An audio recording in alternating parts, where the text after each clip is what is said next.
All right, I want to welcome everybody to today's presentation on unlocking private investment for nature-based climate solutions in emerging markets, work that has been from Kenya and from Costa Rica. I'm Henry Lee, the director of the Environment and Natural Resources Program at the Belfer Center, and we are the sponsor of today's event. I am told that we have about 200 people on Zoom. So there is this is being done one of those hybrid events. For the other things I'm supposed to say, I have a list here of things to make sure you say. And one of them is that we were recording this seminar and we will post it on the event page. So if you have a friend or colleague who misses this talk, let them know that they can watch it later. And after the presentation, we will open it up for questions from the audience. For our in-person audience, we will pass around a microphone so that the Zoom audience can hear. And for our virtual audience, we will take questions through the Q&A function in Zoom, which can be found at the bottom of your screen. It's my great pleasure to introduce our speaker today, Lydia Zemke. Lydia is a Fulbright Award recipient and Predoctoral Research Fellow at the Belfer Center's Environment and Natural Resource Program and its Science, Technology, and Public Policy Program. She is currently a doctoral candidate at the Department for Science, Technology, Engineering, and Public Policy at University College London. Her research passions lie at the intersection of technology, innovation, and sustainable development. Her research explores climate finance strategies in the developing countries. She holds a bachelor's degree in political science and international development studies, as well as a master's degree in management. She has worked for over 10 years in the nature, climate, and finance policy nexus, including at the United Nations Environmental Program, McKinsey, and Nature Finance. Lydia, thank you.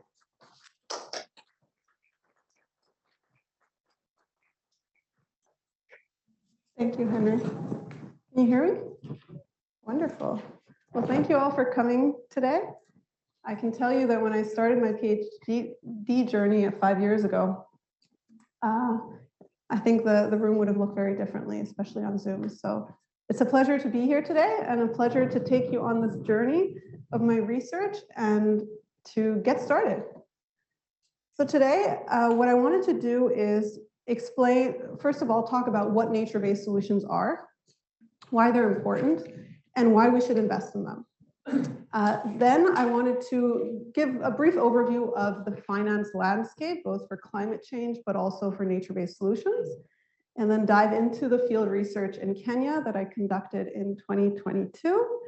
And from there, draw some insights from Costa Rica, which is a well-known case, share some reflections from my research, and then open it up for some discussions. And I am lucky in that I can still collect some data, and I'm hoping that the conversation we have after my presentation will guide me and help me decide if maybe I should collect some more data. And yeah, so without further ado, let's get started. What are nature-based solutions? It's always useful to know, to get a sense of the room. How many of you know exactly what nature-based solutions are and are ready to define it for everybody? And how many of you are in Dan Schrag's class? Okay. And how many of you have heard of it but are still not very clear on what that actually means? Okay. How many of you have never heard of nature-based solutions and are just here because I told you to be here today? Good. Perhaps before we define nature-based solutions, I find this image quite valuable because we have been facing multiple crises in the last couple of years. In recent years, there has been increasing attention to the need to take climate action, which is both necessary and good. But there is a bigger crisis that some would say is actually biodiversity collapse. The fact that more than half of our economy relies on the services that nature provides. The water we drink, the air we breathe, and the food we eat is all dependent on, in some shape or form, on nature. And the fact that we're living beyond our means is posing a big threat to our well-being. So nature-based solutions for climate action, in simple terms, is about protecting and sustainably managing both terrestrial land, but also marine or freshwater ecosystems. And some examples of that are agroforestry, reduced deforestation, and improved peatlands or mangroves management. Those are just examples. The list is much longer than that. And when we go into some of the projects I studied, we'll see what that actually means in practice. Why are nature-based solutions considered cost-effective? Nature-based solutions are special in that they're able to, oftentimes, if done well, address the twin crises of both nature loss and climate change. And on top of that, they're also able to contribute to human well-being and economic development. And that's really important in countries where people are facing multiple challenges, from food security to human health to economic development. Nature-based solutions also have the potential to deliver up to maybe even more than 30% of the emissions reductions by 2030. This is an estimate by the IPCC. And then finally, despite all those benefits that nature-based solutions provide, they only receive less than 3% of total climate finance. So that's an issue, and that's a big gap. And next, I wanted to go over some of the finance facts and figures. We know that finance is a key enabler for both the net zero, but also the nature positive transition. And that has been made very clear by the commitment that developed countries have made internationally to provide financial support to developing countries. And the international community has done that in various forms. They have, for instance, committed to raising $100 billion a year in climate finance by 2020. They fell short of that target. They have now committed to even more finance per year. We'll see how much that actually is. And in terms of biodiversity finance, they've committed to more than $200 billion a year at the CBD COP in Montreal in December. There's also the challenge that developing countries face in terms of the higher cost of finance, which some studies have shown. And that the risk of that is that developing countries that would then exacerbate the climate investment trap that developing countries are facing. And part of this research is also looking at, well, if we're able to mobilize more private finance, is that in the form of return-seeking capital? So capital that will make profits, or is it more private sector actors that are philanthropic and investing, say, for reputational risk reasons in the form of grants, for instance? Some quick insights, bless you, from the literature review that I've done before doing my field study and some interviews as well, is that there's a huge imbalance, a finance imbalance between mitigation and adaptation finance.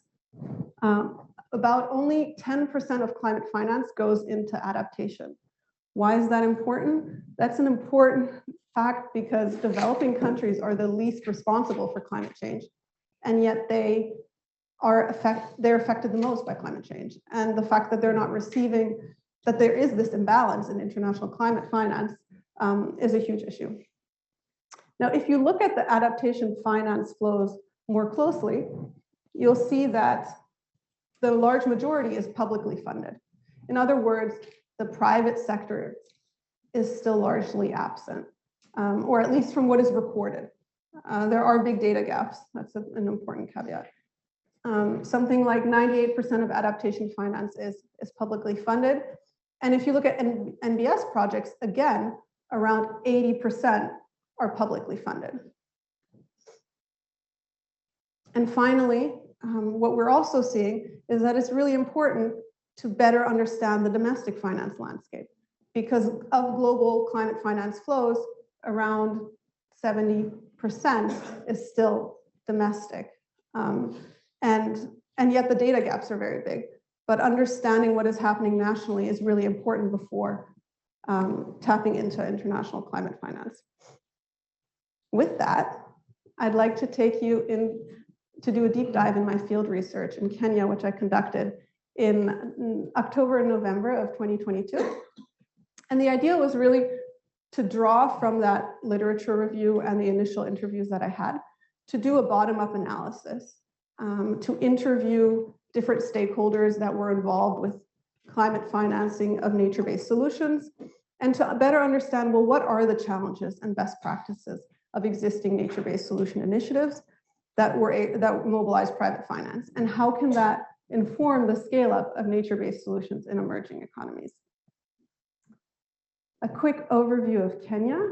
Kenya faces high vulnerability to climate change, as many developing countries do. They are facing, in particular, droughts and floods during the rainy season, and that's amounting to economic losses of about 3% of GDP. Deforestation is another challenge that they're facing. The national forest coverage is only about 6 to 7% currently.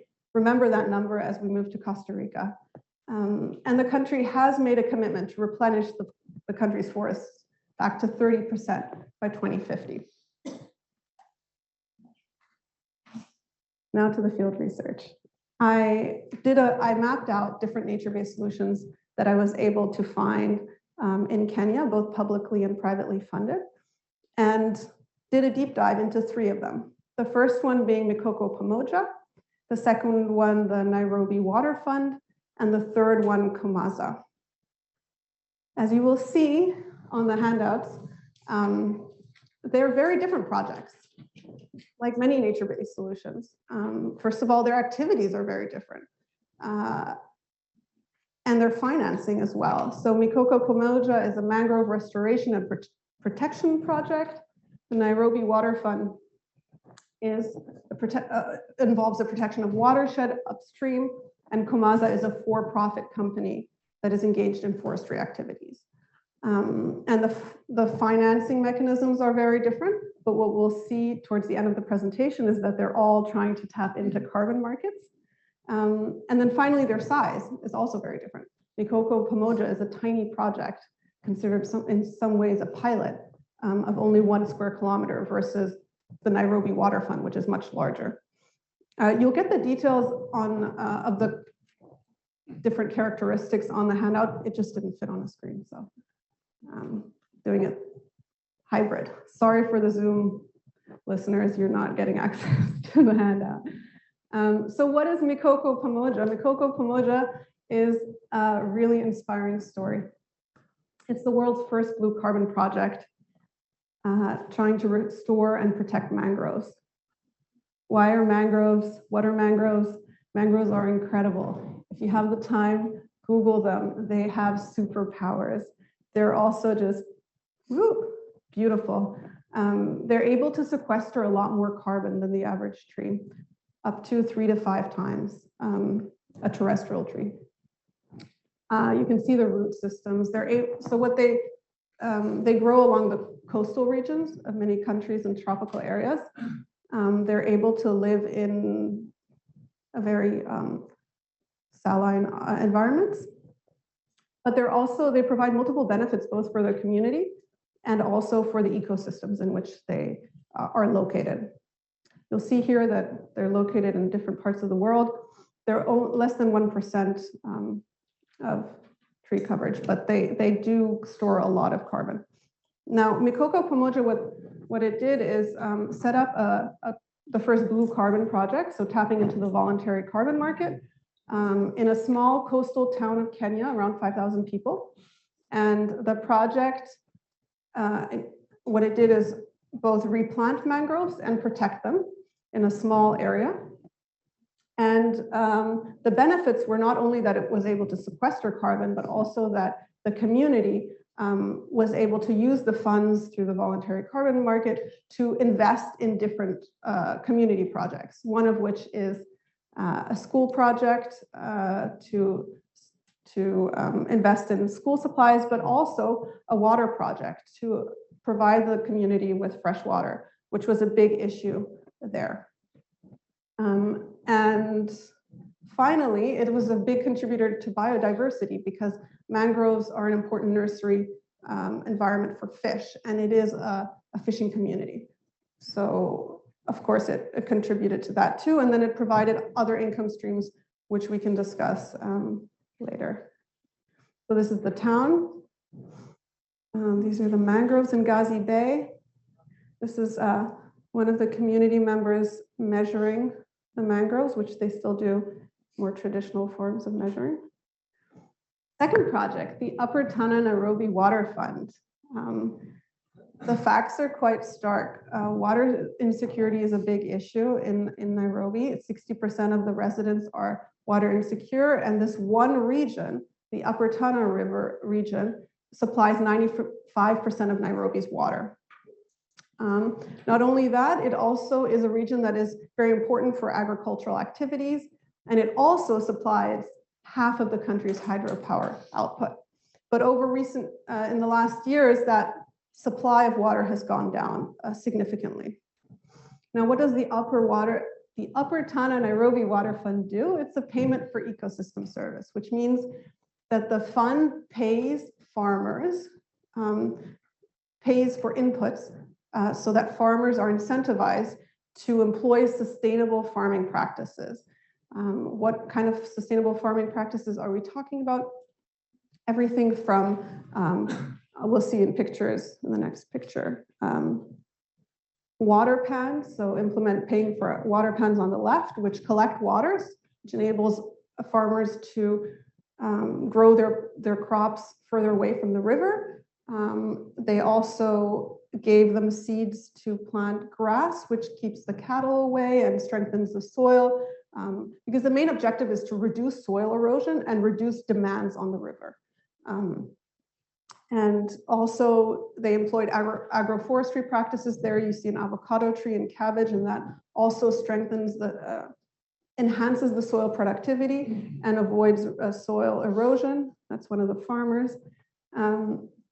In short, the fund, what it did was it made the business case, a really strong business case, which you can see online, in which they said that if the practices in the watershed area wasn't protected, then the many big companies like Coca-Cola wouldn't be able to continue their practices. In fact, they would have to probably relocate countries because of the water supply dwindling so much.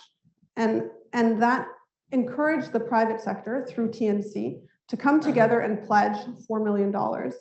And that was subsequently co-financed by the Kenyan government through the Global Environment Facility. But it was really the private sector that realized that if things don't change, they're going to go out of business or they're going to have to relocate. And the fund didn't make payments directly to the farmers. What it did is pay for the inputs for the farmers to incorporate more sustainable practices. Pictures that we already saw. Third project, Komaza.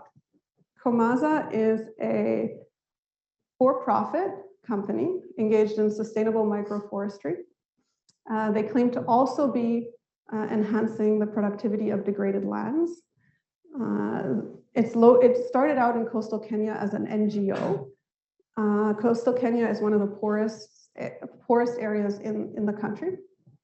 And what the business model is to, instead of renting out land or buying land for plantations, what they did is they partnered up with farmers to give them seedlings and training to grow trees, and then they would buy the wood off farmers 7 to 15 years later. The benefits are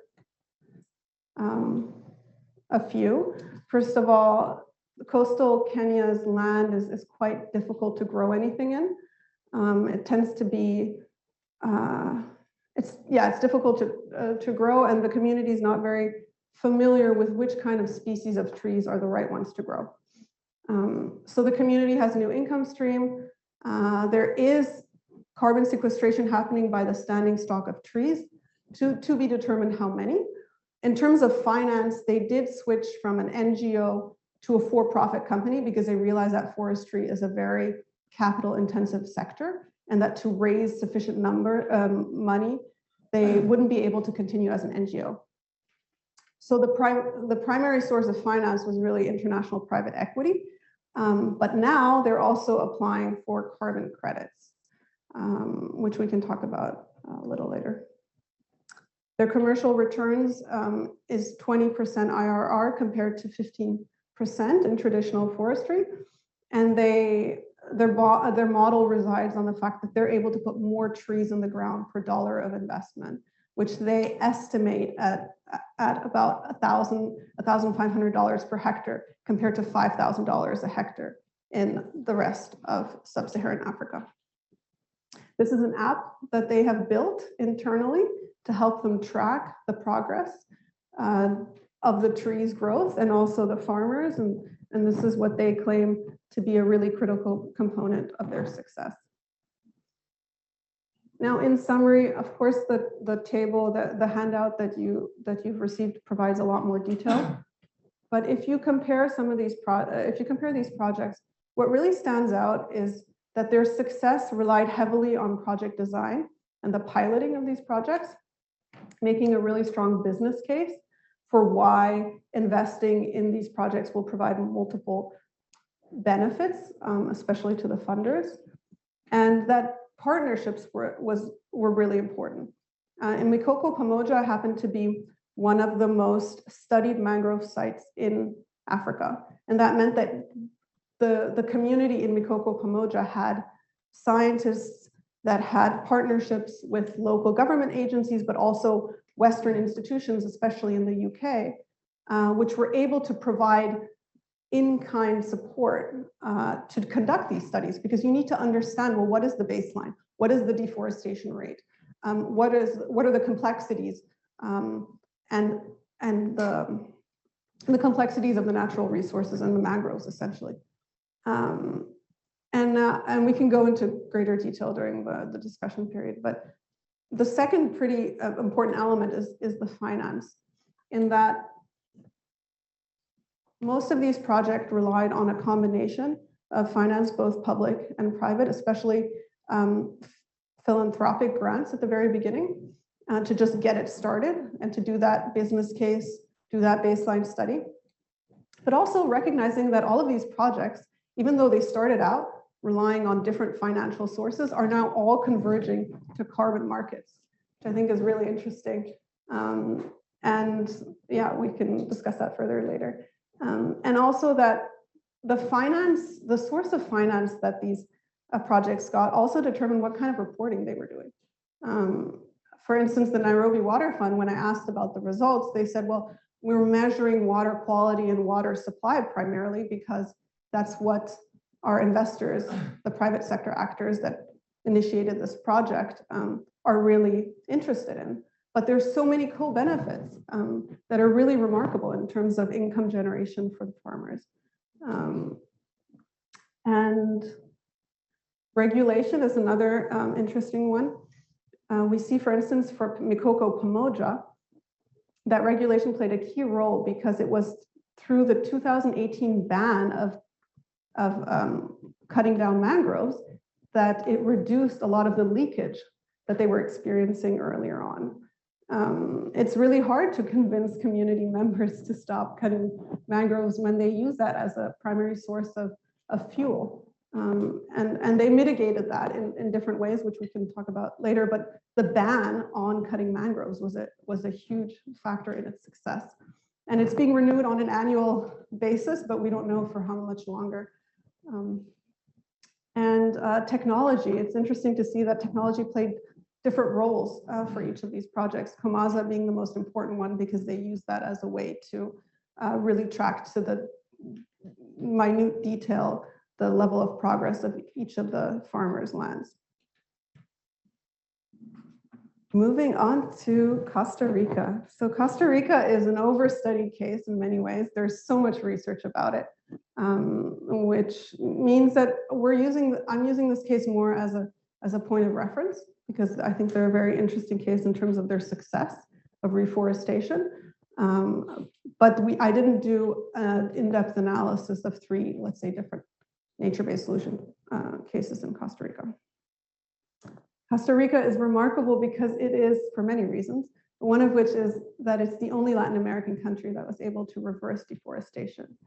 And if you look at the rates, back in 1987, they only had 21% forest coverage. And now it's, well, this is the figure from 2010, but the latest figure suggests more like 60%. And that's an incredible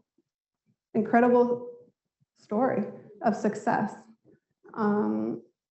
And if you look at some of the reasons why Costa Rica was able to do this, one is that they imposed much stricter environmental regulations, most notably the one from 1996, which made it really difficult to cut any forest without a permit, but even getting a permit was difficult.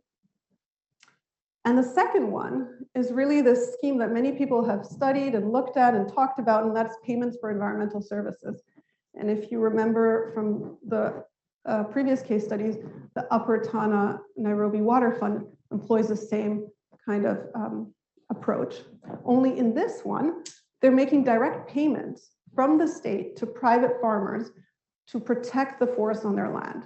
And that funding actually came domestically from taxes on fossil fuels and water, but primarily fossil fuels. What's interesting is that with COVID, the government budgets went down and they had to start identifying alternative sources of financing. And I think this quote's really interesting because it's true that Costa Rica is a success story and that, you know, over the last 20 years, they've been able to reforest their country, but they've been relying primarily on domestic finance. And it's only in the last couple of years that the government has been proactive about making this clear. And we saw that with the Earthshot award that they received last year, recognizing the contribution of Costa Rica.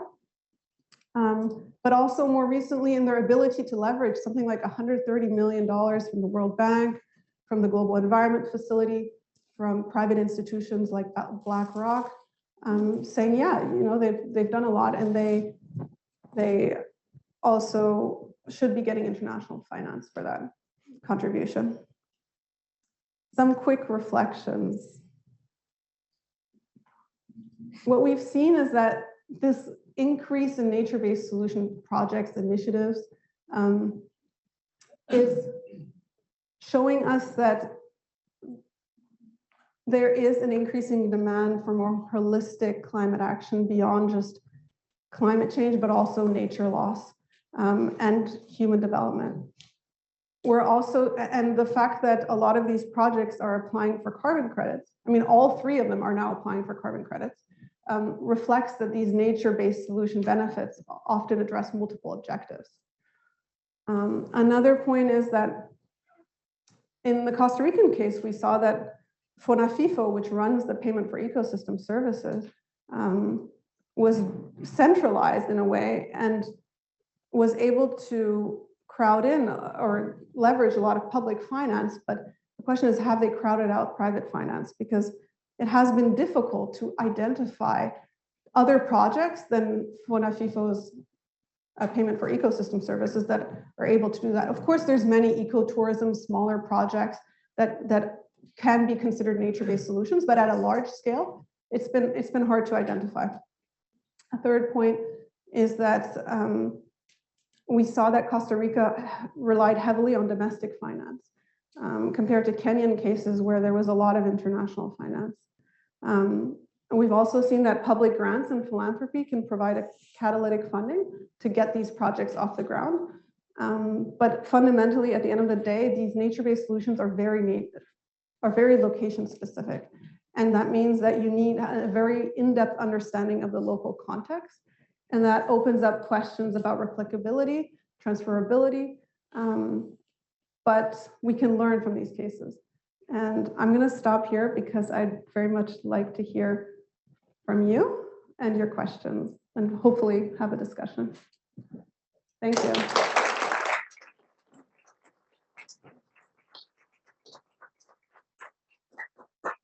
Thank you, Lydia. Before we open it up to everybody, including the people on Zoom, I'd like to take the opportunity as the moderator to ask you a question. There are two schools of thought on carbon credits. The one school says that these can be of enormous benefit in protecting lands and protecting, you mentioned mangrove swamps, but we just had a study done in the northern part of the Amazon. And again, both Colombia and Brazil are heavily looking for carbon credits as a major tool towards a very important societal end. There's a second school of thought at the same time, which says that carbon credits, which are sometimes referred to as offsets, need to be able to be measured and monitored and need to be additional. There is a perception that many of these are not additional. I looked at the ones that you presented and they've already been paid for. They're already up there. And so if you put money as an offset, you're not going to cause them to happen because they've happened. And so this school, a lot of environmentalists are saying offsets are a way that large corporations can avoid taking actions that are needed to mitigate climate. And it's a bailout by big companies. How do you reconcile this between the needs that you've discussed so articulately here, but at the same time, this concern that this is a way out of avoiding having to do what you're supposed to do about climate? Just an easy question. Thank you, Henry. I mean, that is the million-dollar question. It's a tough space. I think the first point is that corporations have to reduce their emissions and they have to reduce their impact on nature. We know that, we need that, but should they be only doing that through offsetting? No, of course not. The problem is that these projects right now, the ones that, for instance, that I've studied, require better transparency, better governance, better monitoring and verification. And this is still the very early days. And the projects, I mean, we can go into greater depth, but yes, of course, there's a lot of challenges and there's a lot of concerns around additionality, leakage, and permanence. For instance, Comasa, when I heard, when we were talking about the application for the carbon credit market, they said, well, we were going to do this anyway. So is it really additional? Big question mark. But their argument is by being able to tap into the carbon credit market, it helps them finance the operations so that they can get there faster. So there's some nuance. In terms of Mikoko Pamoja, they were able to address leakage, I think, in very creative ways. They recognized that they needed community trust to stop people from cutting mangroves in the early days before the ban was there. How did they do that? Through a lot of awareness raising, a lot of community-led decision making, but also they decided to plant some woodlots in which they said, okay, well, we know the community relies on wood, but let's not have them cut mangroves, which are very important for the ecosystem and carbon sequestration, but let's get them an alternative source. A sister project that they developed on the southern border, across the border of Tanzania, actually funded more fuel efficient stoves so that they wouldn't rely on that much wood or no wood altogether. So there are ways to address all of these challenges. The question is, to what extent are we going to make those mandatory and make sure that those actors on the ground are actually held accountable? Because there has been a gold rush in developing carbon credit markets. And that means that there are, like we've seen in a lot of coverage, That there are what they call empty forests. You're planting trees, but are you actually restoring the land? Are you actually contributing to biodiversity? Those are big challenges. But what we do know, a third point which you raised, is also to what extent can these projects actually contribute to emissions reduction, so climate mitigation. And some studies have shown that these nature-based solutions are going to be an important part of that equation up until 2030. Then after that, we might be relying more on technologies. But what we're seeing is that regardless of whether it's an important part of this emissions reduction, we have to improve the way that improve our relationship with nature. We need to improve the way that we manage our land. And nature-based solutions incorporates that in a way in which it both addresses climate change, biodiversity, but also land degradation. So I will finish there, stop there. Thank you, and we're opening up. Is this the only mic we've got? Yes. All right, so, yes. And I'm going to go back around like a clock. I think the one furthest away.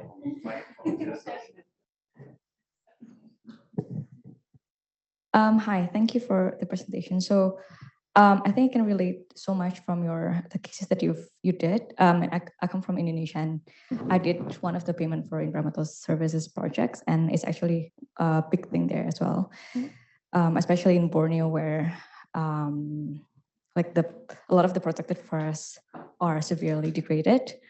But one thing that I observe, even from your presentation, is that this NBS, it's only applied when there is an urgency. So for example, when there is a water crisis and then they think of a solution, and this was applied, and in mangrove as well, right? So there was a problem there, and so they applied this. So it's not a preventative measure, but rather trying to restore a balance in nature. But I thought if it's seen as a carbon offset project, then it can be not only like we don't have to wait until things get really bad before we start to look at these kind of solutions, but also applied way before that. So I think my question to you is, despite the challenges, as Professor Lee have mentioned, that additionality is definitely a big thing, a big problem here. How do you reconcile with the idea that it's only attractive when there is a problem? Because it has so much potential. I agree with you, but it's not taken retroactively. I think by most areas or most regions, and especially those with rich biodiversity like Costa Rica, Nairobi, or Indonesia, when it's it has the potential to be something that's more permanent rather than anecdotal.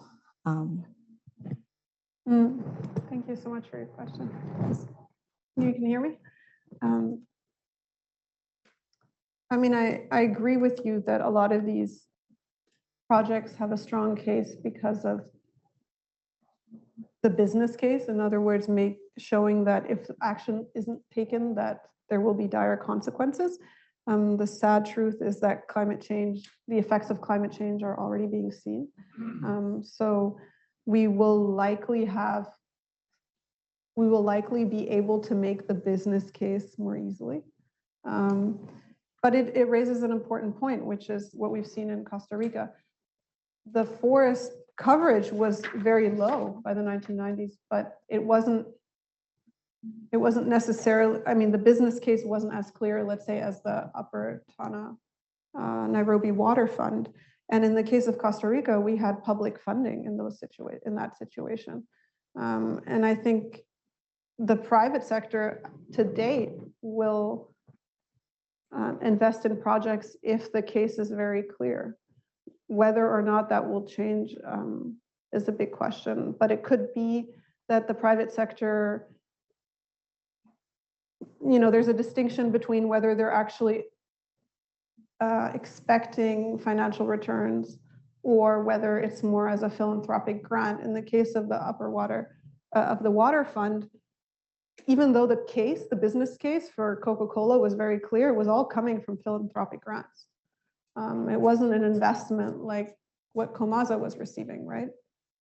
Or loans in the form of debt. So that's one point. And then the second one is we're probably going to see more blended finance, public and private.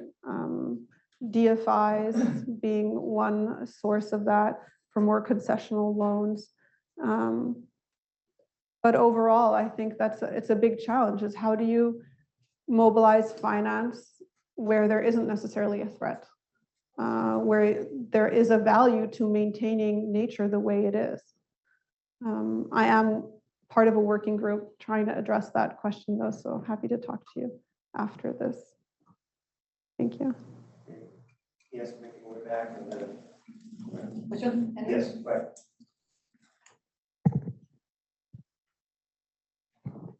Questions come to mind. One is when you talk about patient capital, how long is patient capital in these regards? And thinking, having just come back from Costa Rica recently and seeing the incredible biodiversity, I think back to the beginnings, and I wonder, was it a top-down approach or top-down meets bottom-up? How did they communicate this, I guess, to the public, that this process was happening? And just maybe you could, if you know about that process, you can talk about it. Yeah. I mean, in terms of horizon, it depends on which project we're talking about, but often it's more than 10 years. In terms of the water fund, for instance, it's been around since 2011. So the business case is available, and I asked them several times, well, what are the results? And the results are mixed depending on who you ask. If you ask, of course, the project proponents, the results are very clear. If you ask the Nairobi Water, Sewage Company, the results are not that clear. They're committed to doing a kind of a comprehensive study after 10 years, so in a couple of years. But the results are mixed, and that's important, because the reality is when you're engaging in these nature-based solutions, it takes time to restore the land, to plant the different species. And we see that with Comaza. I mean, the trees don't reach maturity until 7 years after they were planted. And that's not considering all the trees that didn't survive in the first year. And that's not considering the number of times that the tree can actually, there's certain species that you can cut and they'll regrow from the same stump. But from 7 to 15 years. So we're talking more than 10 years, I'd say. And then the second question about Costa Rica, there's a lot of literature on this, but my personal view is that it's very much a top-down approach, in which you had the government say, no, this is a priority, and we're going to mainstream this, in a sense, throughout all sectors of society. And they've really made that a brand. They've, Pura Vida Costa Rica, if you go there, you hear, I mean, people have really taken this kind of mantra on. And partly, I think the success of the payment for ecosystem service is that everyone knows about it, and everyone understands how the reforestation of the country also contributes to the tourism now, to many different sectors, and its reputation today. There was a question further back. Before you get there, I think one of the big reasons, if you go back to 2011, is that they had 10 cabinet ministers in Costa Rica. 6 were from the Kennedy School. I didn't know that.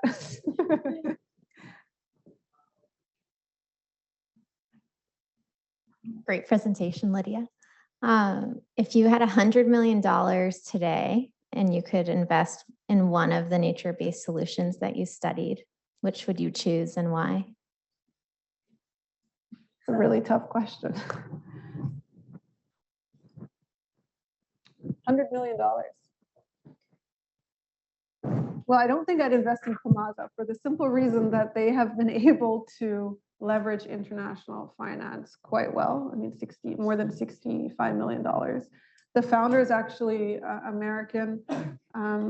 He has very good networks and partnerships to raise money. So I think they're doing fine.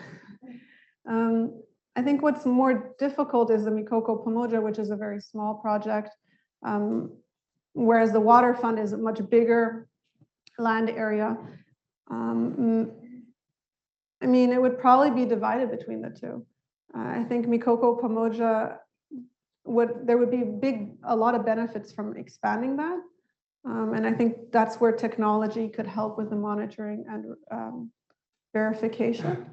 But at the same time, unless you have very strict regulation on who can cut mangroves and who can't, it probably would be limited in its kind of impact. So there's that. And the water fund, I mean, the results are, from what I've seen, are quite remarkable in that they've been able to incentivize farmers to take action, even though there are no direct payments to them.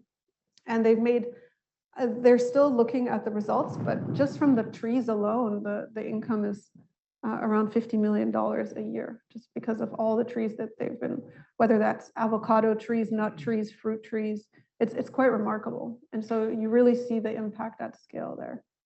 Now, there's one question here, or two questions, but and we have some on the Zoom. So why don't we go over here and then I'll go back to the Zoom if we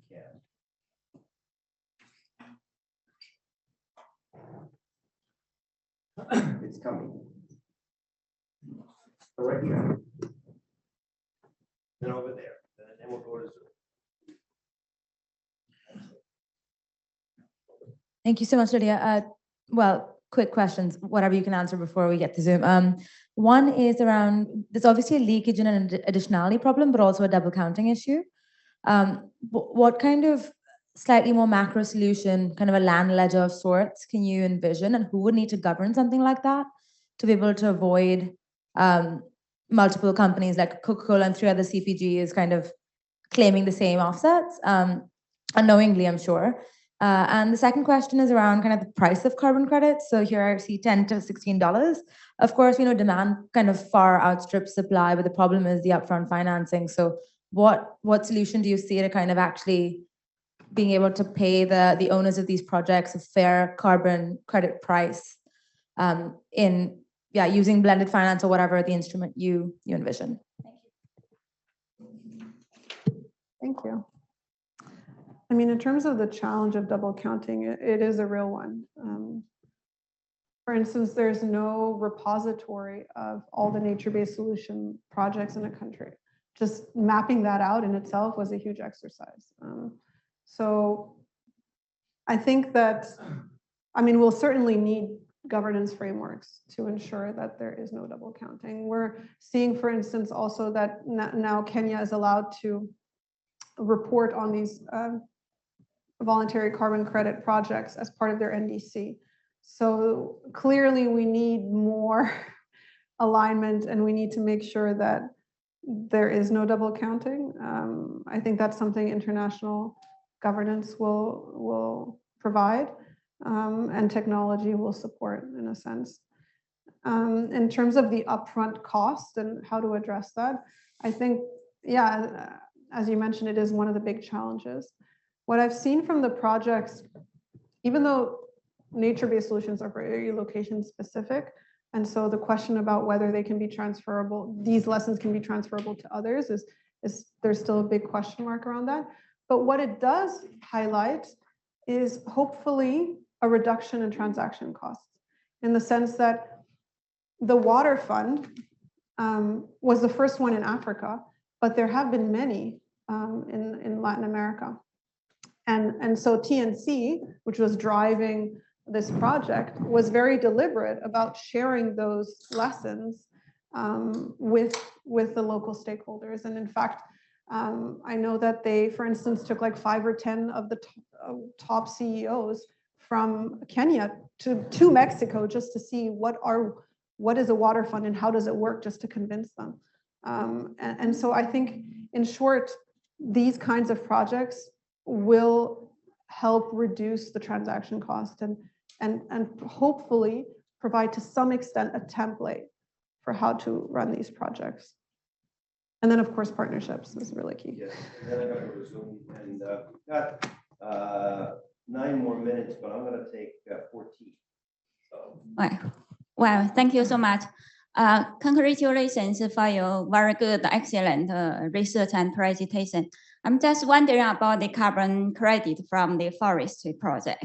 So the carbon credit flow to this international mandatory or voluntary carbon market. So you also mentioned this carbon gold standard or flow contribute to, I think, some to other region, the carbon trade market.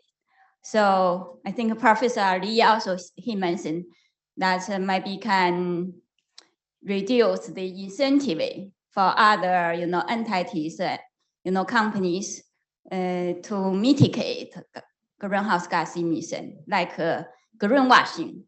So do you think as the public good, the carbon credit from other region trade in another region? So create incentive in African, by this, extend the forestry project, but reducing the incentive to mitigate greenhouse gas emission in Asia Pacific region or other place. Do you think as the public good, the carbon credit, so gold standard greenwashing, we need to promote that mechanism, or we need to, take another public governance? Thank you so much. Thank you.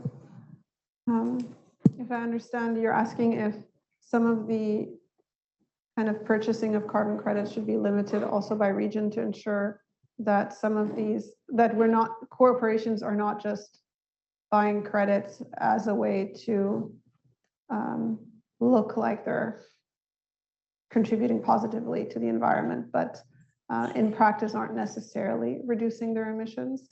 I mean, like we said earlier with Henry, that it is a big challenge that companies are just buying these credits and using that as a way to say that they're taking action for the environment, and it is a problem.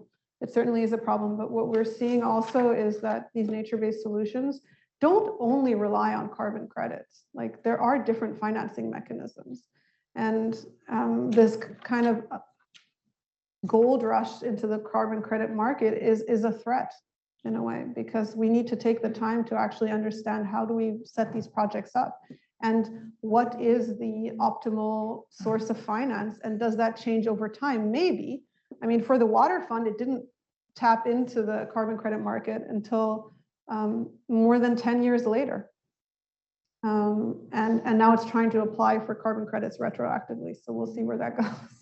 But it's an interesting phenomenon. But I agree. I mean, currently there is a lot of greenwashing, and it is a threat to nature-based solutions, whether that's financed through the carbon credit market or otherwise. It is tarnishing, I think, the potential for these projects to be funded. Let's give it time. Can you give us 2 questions if you have them? Sure. We've had a number of questions from our virtual attendees about nascent biodiversity credit markets. I wonder if you could speak a little bit about the feasibility and maybe prospects or timeline for such a market. And then we also had a question about your field research specifically, and sort of local attitudes towards different types of finance for these projects. And if you could speak a little bit about that as well. So for the first question, absolutely. There is also an emergence of biodiversity credits in which projects are claiming to be restoring biodiversity, contributing to biodiversity, and selling those credits off on the international market.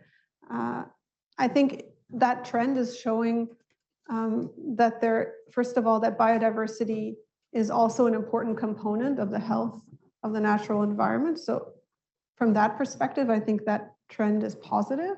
But it also recognizes that biodiversity in and of itself captures carbon and contributes to the overall health of the ecosystem. And I think what is unique right now around biodiversity is twofold. One is that we have more data than ever at a granular level about biodiversity. Because unlike CO2 emissions, we're not just talking about a couple metrics, CO2, methane, and other greenhouse gas emissions. When we talk about biodiversity, it's hundreds of indicators. It's talking about endangered species. It just gets very complex. And not only are we collecting more data than ever, we also have technology through satellite imagery, through AI, through LiDAR, through bioacoustics, which enable us to track with much greater accuracy the health of ecosystems. And so I think that we'll have to see how the biodiversity credit market evolves. Of course, there's a risk that a lot of projects are developed and then we find out, similarly to the carbon market, that some of these projects are not well developed. That's always a risk. I hope that we've learned from the mistakes of the carbon market. But overall, I think it's an exciting time in terms of having some of the technology that supports the implementation of these projects. And in terms of the local attitude towards the different financing options, that's an interesting one, because right now, apart from Kamaza, the two other projects, they didn't make direct payments to communities. What happened was the community had agreements and had different meetings to make decisions jointly on how the funds would be used, at least for Mikoko Pamoja. And the Nairobi Water Fund was using its fund to then supply inputs. There was no direct transaction. And just those transactions can cause not just distrust, but problems in the community, because you're making decisions on how the financial resources will be allocated. And whenever there's money involved, there are often conflicts. And so I think that at the end of the day, I think that we're moving towards more direct payments, something we've seen in Costa Rica, for instance, or perhaps a combination. It will be blended in the sense that some payments would be made directly, but some to the community. I mean, if you're a community member in Mikoko Pamoja, but you don't have children, you're not using the hospital, you'll benefit from the water project, but it doesn't mean necessarily that you're benefiting from the other projects that are funded. And so, of course, there is tension sometimes around what projects get funded in the community. And I think with technology, we will have a capacity to make more direct payments for an individual's contribution to, say, a nature-based solution. So I want to thank all of you for coming. This has been a very interesting discussion of an enormous challenge, but we are still trying to find ways to deal with this challenge. And I think we'll be doing this for a long time. So please join me in thanking Lydia.